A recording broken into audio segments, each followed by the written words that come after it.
چل رہی ہے چل آج قصص النبیین کی ابتدا ہو گئی. ربی یسر ولا تعسر سے.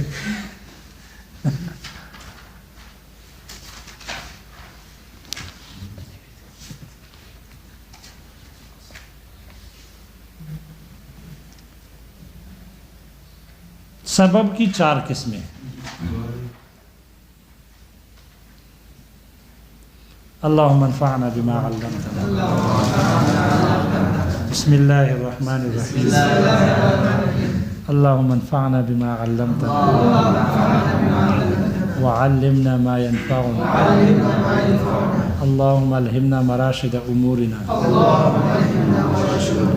وقنا شرور انفسنا. ربنا تقبل منا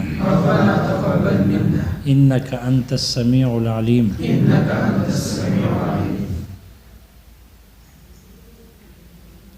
سبب کی 4 قسمیں. پہلی قسم ہے سبب حقیقی. سبب حقیقی جو حقیقتاً کیا ہو؟ سبب ہو. یہ ہے سبب حقیقی. دوسری قسم ہو گئی جو سبب بمعنی علت کے ہو. سبب حقیقی ہو گئی. آگے کہتے ہیں سبب جو وہ سبب جو علت کے معنی میں ہو. دیکھو حکم اور سبب کے درمیان میں ایک تیسری شے ہوتی ہے جو علت ہوتی ہے. یہ حکم نہ وجوباً اور نہ وجوداً سبب کی طرف مضاف نہیں ہوتا، بلکہ ان کے درمیان میں جو علت ہوتی ہے حکم کی وجوب اور حکم کا وجود، یہ علت کی طرف مضاف ہوتا ہے، سبب کی طرف نہیں. اور یہ جو علت ہوتی ہے پہلی قسم یہ ہے سبب کی کہ یہ علت بھی مضاف نہیں ہوتی سبب کی طرف. دوسری قسم جو علت سبب کے جو سبب علت کے معنی میں ہوتی ہے، پھر اس صورت میں حکم مضاف ہوتی ہے وجوداً بھی اور وجوباً بھی علت کی طرف، اور یہ علت مضاف ہوتی ہے سبب کی طرف. تو جہاں درمیان میں علت آ جائے اور وہ علت بھی مضاف ہو، وہ علت پیدا ہو سبب کی وجہ سے، تو پھر وہاں وہ سبب وہ اس علت کے معنی میں ہوتی ہے. یعنی اس علت کے لیے بھی یہ سبب علت بن گئی. اس لیے پھر یہی حکم اس علت کے واسطے سے جو درمیان میں ہے، اس علت کے واسطے سے سبب کی طرف بھی مضاف ہوگی وجوباً بھی اور وجوداً بھی. اور وہ جو سبب ہے وہ سبب حقیقی نہیں ہوگا، بلکہ وہ سبب ایسا ہوگا کہ جو اس میں علت کے معنی پیدا ہو گئے، اس لیے کہ درمیان میں جو علت ہے اس کی وجہ بھی اس کی علت بھی وہی سبب بن گئی. اس کو کہتے ہیں سبب بمعنی علتی. سبب بنا ایسا سبب جو علت کے معنی میں ہو.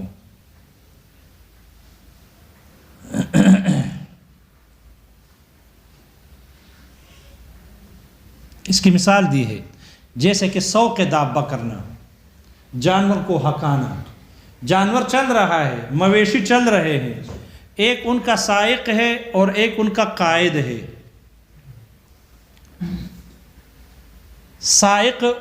سائق ہوتا ہے جو پیچھے سے ہانکتا ہے، اور قائد وہ ہوتا ہے جو آگے سے اس کو کھینچتا ہے، لے کے جاتا ہے. تو سائق اب اگر یہ دابہ چلتے چلتے اگر کسی کو ہلاک کر دے، پاؤں کے ذریعے سے روند لے، بچے کو، بڑے کو، چھوٹے کو پاؤں سے روند کر ہلاک کر دے، یا کسی کا مالی نقصان کر لے، آیا اس نقصان کا ضامن کون ہوگا؟ دیکھو، نقصان کا ہو جانا، آدمی کا مر جانا اس جانور کے روند لینے سے، تو مر جانا حکم ہے، اور جانور نے پاؤں سے روندا یہ علت ہے، اس نے روندا ہے، کام اس نے کیا ہے. اور سبب کیا بنا؟ قائد کا ہونا اور سائق کا ہونا، یہ دونوں اس کے سبب ہیں. تو ہم قتل کی نسبت اور نقصان اور مال کے ہلاک ہونے کی نسبت یہ ہم دابہ کی طرف کریں گے، یا ہم اس کی نسبت کریں گے سائق اور قائد کی طرف کریں گے. تو یہاں جو اصل تو یہی ہے کہ حکم کی نسبت علت کی طرف ہوتی ہے نہ کہ سبب کی طرف، لیکن یہاں علت پیدا ہوئی کس کی وجہ سے؟ سائق اور قائد کی وجہ سے.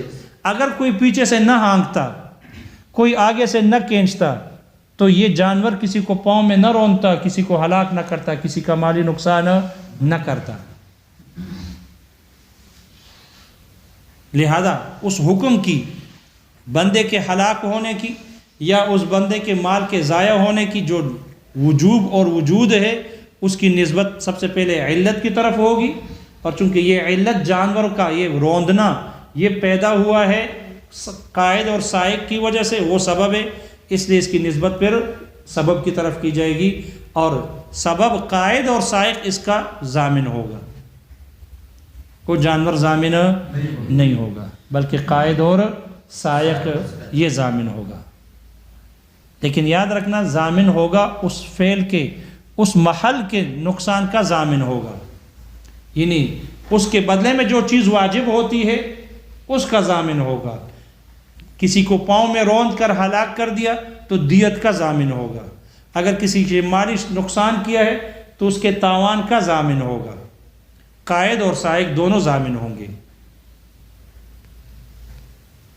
اس لیے کہ یہاں جانور کا جو فعل پیدا ہوا، جانور نے اس پاؤں سے روندا اس کو، اس کی وجہ قائد اور سائق تھی. اس لیے اگر یہ دونوں نہ ہوتے تو جانور اس کو پاؤں سے نہ رونتا. لہذا یہ علت پیدا ہو گئی سبب کی وجہ سے، اور اس لیے وہ سبب علت کے معنی میں ہو گئی. اسی وجہ سے حکم کی نسبت دونوں کی طرف کی جائے گی، حکم کی نسبت دونوں کی طرف کی جائے گی. یہ ان چیزوں میں ہے کہ جو محل کے بدلے میں واجب ہوتی ہے، دیت واجب ہوتی ہے، اور اس جو نقصان کیا ہے اس کا تاوان کی صورت میں قیمت واجب ہوتی ہے.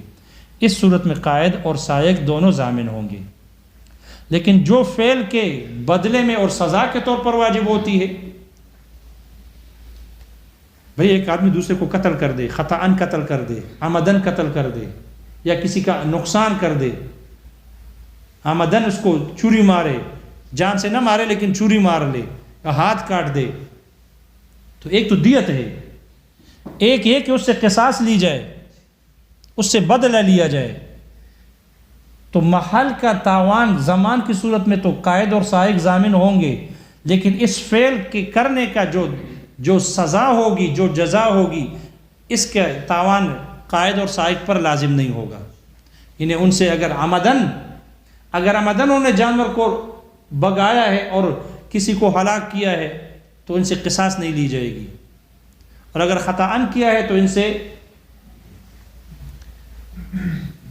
اور تاوان اور سزا، اگر کوئی اور سزا ہو تو وہ نہیں ہوگی. جیسے کہ اور سزا، جیسے کہ اگر اس سائق اور قائد نے عمدن جانور کو ہکا کر یا کھینچ کر اپنے کسی مورث کو درمیان میں روند کر ہلاک کر دیا، یہ ہمارا بڈھا بابا ہے، مرتا ہی نہیں ہے، تنگ کر کے رکھا ہے، حالانکہ یہ اس کا وارث ہے، اور پھر جانور کو اس کے اوپر دوڑا کر ہکا کر اس کو پاؤں کے ذریعے سے روند کر وہ ہلاک ہو جائے، تو قائد اور سائق یہ میراث سے محروم نہیں ہوں گے، میراث سے محروم. سزا کا جو فعل ہے، سزا کے فعل، وہ قائد اور سائق وہ ضامن نہیں ہوں گے، لیکن جو نقصان ہوا ہے دیت کی صورت میں یا مال ہلاک ہو جائے اس کے تاوان کی صورت میں، تو اس کا یہ دونوں ضامن ہوں گے. اس لیے کہ جو جانور کا جو علت ہے، جو ہلاک کرنا ہے، پاؤں کے ذریعے سے اس کا روننا تھا، اس کی وجہ چونکہ یہ قائد اور سائق یہ سبب بن گئے، اس لیے یہاں سبب علت کے معنی میں ہو کر یہ دونوں اس کے کیا بن جائیں گے؟ ضامن ہوں گے. لیکن ایسی چیز میں جو محل کا بدل کے طور پر واجب ہو، نہ کہ فعل کی سزا اور عقوبت، اس میں وہ ضامن نہیں ہوں گے.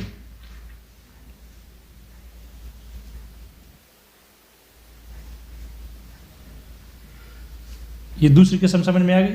یہ ہے سبب، وہ سبب جو علت کے معنی میں ہو، وہ سبب جو علت کے معنی میں ہو.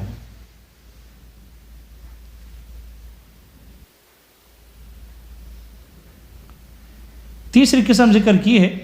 تیسری قسم ہے جیسے کہ اللہ کے نام کی قسم کھا لینا، یا طلاق کی قسم کھا لینا، یا عتاق کی قسم کھا لینا. اللہ کے نام کی قسم کھائے، واللہ لأفعلن کذا، خدا کی قسم ایسا کروں گا، یا واللہ لا افعل کذا، خدا کی قسم ایسا نہیں کروں گا، فعل مستقبل کی قسم کھائے، آنے والے فعل کی، یہ اللہ کے نام کی قسم، یا یہ کہ طلاق اور عتاق کی قسم کھائے، یعنی طلاق اور عتاق کو شرط پر معلق کر دے اور یہ کہے ان دخلت الدار فانت طالق، یا ان دخلت الدار فانت حر، ان دخلت الدار فانت حر، تو اگر طلاق اور عتاق کو معلق کر دے شرط پر تو یہ بھی یمین ہے، یمین بغیر اللہ ہے۔ ان دونوں صورتوں میں طلاق واقع ہو جائے گی، قسم منعقد ہو جائے گی۔ دیکھو اگر کوئی آدمی قسم کھائے کہ یہ کام نہیں کروں گا، کفارہ اس کا حکم ہے، کفارہ اس کا حکم ہے، لیکن یہ جو یمین ہے سبب، اس کی وجہ سے کفارہ واجب ہوتا ہے۔ جو قسم کھائے کفارہ واجب ہے، جو قسم کھائے کفارہ واجب نہیں، اس لیے کہ یمین جو آدمی قسم کھائے اور پھر قسم کو پورا نہ کر سکے اور توڑ دے، حانث ہو جائے، تو پھر کیا لازم آتا ہے؟ کفارہ۔ تو کفارے کا جو سبب ہے، جو وجہ ہے، وہ تو حانث ہونا ہے، تو کفارے کی نسبت کی جاتی ہے حنث کی طرف، اور حانث کیوں ہو گیا؟ اس لیے کہ اس نے قسم کھائی تھی، لہذا قسم جو ہے، قسم کھانا، یہ سبب، اس قسم کو سبب کہا جاتا ہے، حالانکہ قسم سبب، یمین سبب نہیں ہے، یمین تو سبب ہے قسم کو پورا کرنے کے لیے۔ جو آدمی قسم کھاتا ہے اس لیے کہتا ہے کہ قسم توڑ دے گا، اس لیے کہتا ہے تاکہ اس پر جم کے رہے گا اور اس قسم کو پورا کرے گا، تو قسم کھائی جاتی ہے پورا کرنے کے لیے۔ لیکن جو آدمی روزہ رکھتا ہے، کفارہ، غلام آزاد کرتا ہے، بھئی کیوں کر رہے ہو؟ اس لیے کہ میں نے قسم کھائی تھی، تو کفارے کے نسبت کس کی طرف کی جاتی ہے؟ قسم کی طرف، یمین کی طرف۔ یہ جو کفارے کی نسبت یمین کی طرف کی جاتی ہے، یہ مجازن ہے۔ یہ کیا ہے؟ مجازن ہے۔ یمین کفارے کا سبب ہے مجازن، حقیقتاً نہیں ہے، حقیقتاً، اس لیے کہ قسم پورا کرنے کے لیے کہی جاتی ہے، نہ کہ کفارے کے لیے۔ یہی حال ہے اگر کوئی آدمی طلاق یا عتاق کو تعلیق شرط پر معلق کر دے اور یہ کہے انت طالق ان دخلت الدار، تو طلاق واقع ہو گئی؟ نہیں ہوئی۔ طلاق واقع کیوں نہیں ہوئی؟ شرط نہیں پائی گئی، شرط نہیں پائی گئی۔ اگر عورت گھر میں داخل ہو جائے طلاق ہو جائے گی؟ شرط جب پائی جائے گی طلاق واقع ہو جائے گی۔ طلاق واقع کیوں ہو گئی؟ اس لیے کہ انہیں طلاق کو معلق کر دیا تھا، کہتے ہیں اس کی طلاق معلق تھی، اس لیے دخول دار سے طلاق واقع ہو گئی۔ اب دیکھو شرط کے واقع ہونے کے وقت اس کی نسبت کی جاتی ہے تعلیق کی طرف،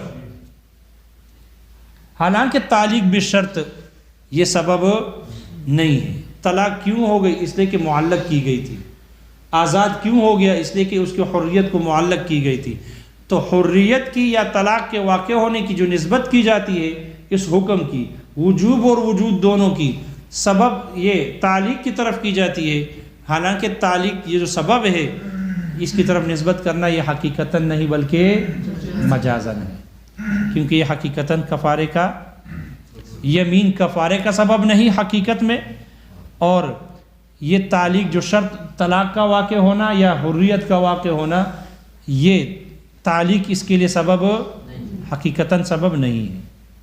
ان کی طرف جو نسبت کی جاتی ہے یہ مجازن ہے، حقیقتاً۔ یمین سبب کیوں نہیں ہے؟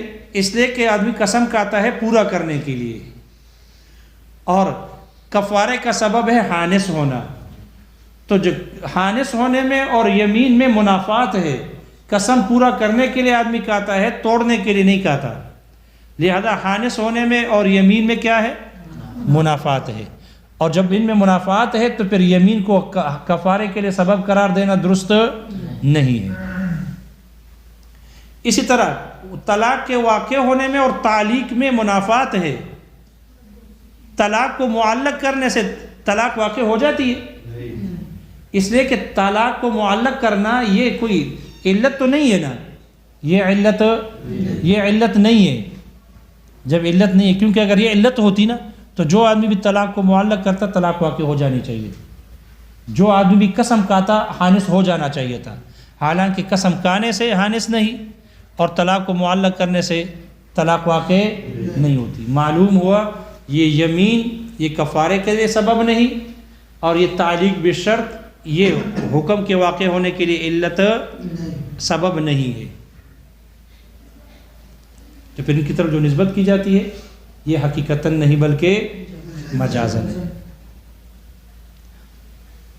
لیکن چونکہ اس میں حکم کی طرف نسبت کا احتمال ہے، یمین کو جو سبب کہا گیا نا یہ اس وجہ سے کہا گیا کہ قسم کھائی گئی ہے تو قسم تو پورا کرنے کے لیے ہوتی ہے. احتمال ہے ہو سکتا ہے قسم پوری نہ ہو، قسم پوری تو جب قسم پوری نہیں ہوگی تو پھر کیا ہوگا؟ کفارہ لازم ہوگا. تو دیکھو یمین تو اگرچہ سبب نہیں ہے کفارے کے لیے، لیکن معنی کی وجہ سے اگر قسم پوری نہ ہو تو کفارہ لازم، کفارہ کیا ہوگا؟ لازم ہوگا. معلوم ہوا یہ یمین میں احتمال ہے کہ یہ کفارے کی طرف مفضی ہو جائے، کفارے کی طرف پہنچانے والا ہو جائے. اس لیے جب اس میں یہ احتمال ہے، اسی طرح تعلیق بالشرط میں طلاق کو معلق کر دیا، حریت معلق کر دی، تو اس میں احتمال ہے کہ یہ حکم کے واقع ہونے کا سبب بن جائے. اس لیے ہو سکتا ہے دخول دار ہو، جو ہی دخول دار ہوگا شرط پائی جائے گی، جزا بھی مرتب ہوگی، طلاق واقع ہو جائے گی. لیکن جب تک گھر میں داخل نہ ہو نہ طلاق ہوگی نہ حریت واقع ہوگی. لیکن احتمال ہے، کیا ہے؟ اس میں احتمال ہے. جب احتمال ہے تو شارع کہتے ہیں اس صورت میں یہ جو طلاق ہے یمین اس کو سبب قرار دیا گیا، یہ حقیقی سبب کی طرح ہو گیا. جیسے ایک حقیقتاً سبب ہوتا ہے وہ حکم تک پہنچانے والا ہوتا ہے، ایسا ہی یہ جو اس کو مجازاً سبب کہا گیا یمین کو کفارے کا، لیکن یہاں جو کفارہ یمین ہے اس میں احتمال ہے کہ کسی معنی کی وجہ سے وہ قسم پورا نہ کر سکے اور حانث ہو کر اس پر کفارہ لازم آ جائے. اس لیے یہ یمین بھی حقیقی سبب کے مشابہ ہو گیا، حقیقی سبب کے مشابہ ہو گیا. اور جیسے حقیقی سبب حکم تک مفضی ہوتا ہے، اس طرح یہ مجازی سبب بھی کیا ہوگا؟ حکم تک مفضی ہوگا. لہذا یمین ہو یا تعلیق بالشرط ہو یہ حکم تک مفضی ہو جاتا ہے، حکم تک مفضی ہوگا. اس میں احتمال ہے اس بات کا، جب حقیقی سبب کے یہ مشابہ ہے تو اس کو کہا جاتا ہے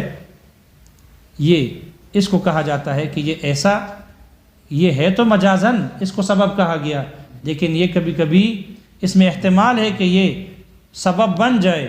اس احتمال کی وجہ سے یہ حقیقی سبب کے مشابہ ہے، حقیقی سبب کے. اب طلاق واقع کیوں نہیں ہوئی؟ اس لیے کہ شرط نہیں پائی گئی.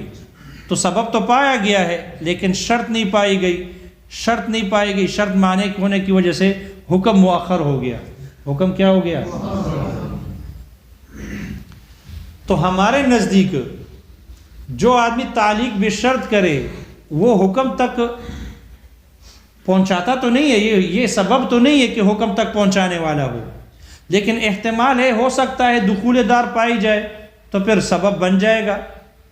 یمین قسم کھانا یہ اگرچہ کفارے تک پہنچاتا تو نہیں ہے، کیونکہ کفارے کے لیے تو کوئی آدمی قسم نہیں کھاتا، پورا کرنے کے لیے قسم کھاتا ہے، لیکن احتمال ہے کہ ایسا معنی پایا جائے جس کی وجہ سے یہ یمین سبب بن جائے کفارے کا. اس احتمال کی وجہ سے ہمارے نزدیک یمین ہو یا تعلیق بالشرط ہو یہ حکم تک یہ سبب ہے مجازی لیکن حقیقی سبب کے مشابہ ہے. کیونکہ اگر معنی پائی گئی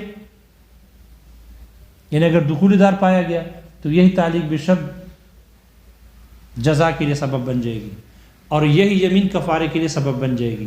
اس لیے یہ ہے تو سبب مجازی لیکن اس کی مشابہت ہے حقیقی سبب کے ساتھ. امام شافعی رحمہ اللہ فرماتے ہیں کہ نہیں، یمین حقیقتاً سبب ہے کفارے کے لیے اور تعلیق بالشرط حقیقتاً سبب ہے جزا کے واقع ہونے کے لیے، طلاق کے واقع ہونے کے لیے. تو ہمارے مذہب میں اور ان کے درمیان فرق یہ ہو گیا کہ ہمارے نزدیک یمین کو جو سبب کہا جاتا ہے کفارے کا مجازن، یہ سبب مجازی ہے، اور ان کے نزدیک یہ حقیقتاً سبب ہے، اور ہمارے نزدیک جو تعلیق بشرط کو سبب کہا جاتا ہے مجازن، اور ان کے نزدیک حقیقتاً ہوتا ہے۔ لیکن ہمارے نزدیک اور آگے پھر امام احناف کے درمیان پھر اس میں اختلاف ہے۔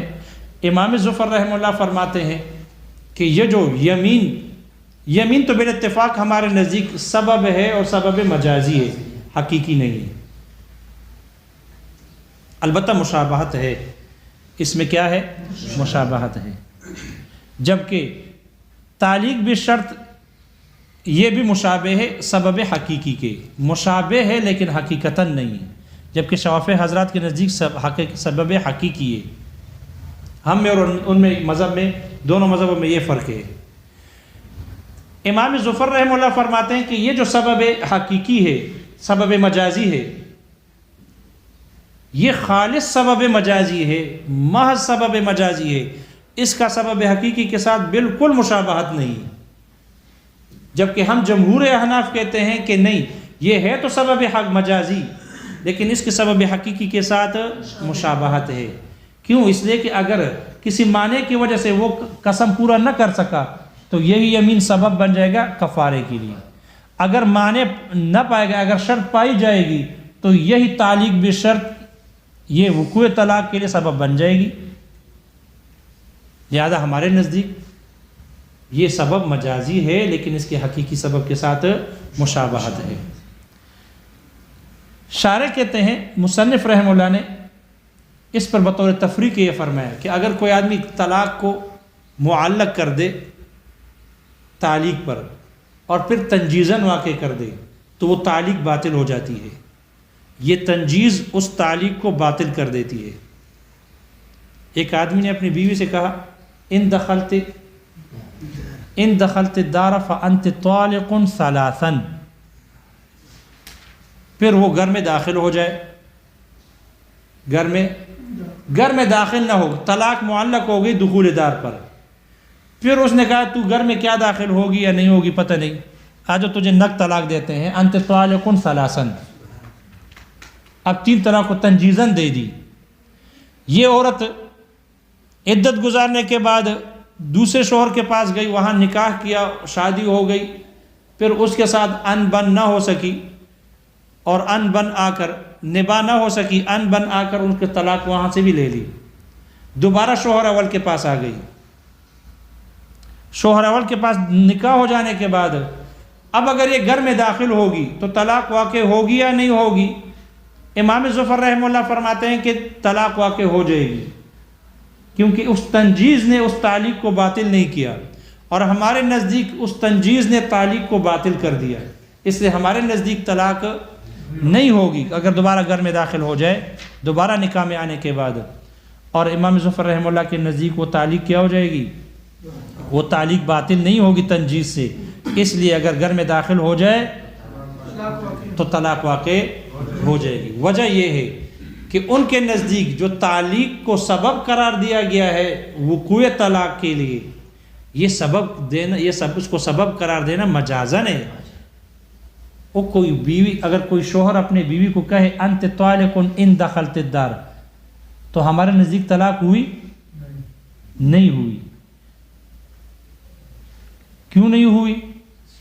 شرط نے کس کو روکا ہے؟ پیچھے گزر چکی ہے بحث، شرط نے حکم کو نہیں روکا، شرط نے سبب کو روکا ہے۔ گویا کہ شوہر نے انت طالقن کا تکلم ہی، اور جو انت طالقن کا تکلم موجود ہے، شارع امام ظفر رحمہ اللہ فرماتے ہیں یہ مجازن ہے۔ یہ کیا ہے؟ یہ مجازن ہے۔ جب مجازن اس کو سبب قرار دیا جا رہا ہے تو مجاز کے لیے، جب یہ سبب حقیقی نہیں ہے، سبب مجازی ہے، تو اس کے لیے اس وقت محل کا ہونا ضروری نہیں ہے، یعنی عورت کا موجود ہونا ضروری نہیں ہے۔